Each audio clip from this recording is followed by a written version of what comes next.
është një agjendë dëmtuese në kuptimin e përgjithshëm për vendin tonë. Ne do të bëjmë gjitha përpjekjet në bazë së drejtës kushtetuese, ligjore dhe rregullore së punës së kuvendit të vazhdo punën. Është mirë që kryesia e kuvendit ka thirrur për nesër seancën e kuvendit.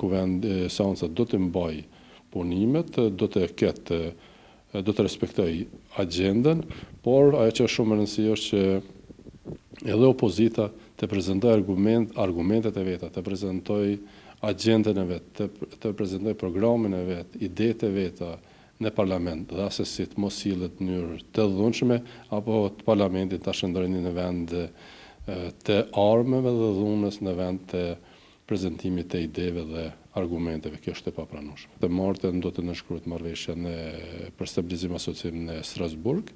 Mendoj se është gjithashtu një sukses tjetër i ri për Kosovën.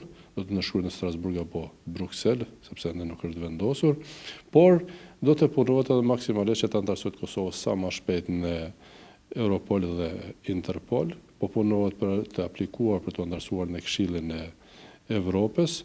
O dëshiroj që ky vit të përmbyllet me liberalizimin e vizave. Unë zakonisht jam optimist edhe për votimin e djeshëm, por edhe për votimin që do të ndodhë me datën 9 nëntor. Vlerësoj se është një arritur e re e Kosovës, një arritur që është punuar gjatë dhe është punuar këmbgulsisht.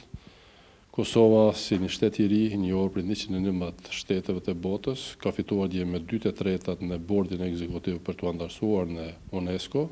Tash ka mbetur edhe rreth 3 javë që do të punohet maksimalisht ne si shtet, si diplomacia dhe gjithë njerëzit aktivistë kudo që jemi, në mënyrë që të bindur me ato vende që ende nuk janë të bindura për të votojnë për Kosovën.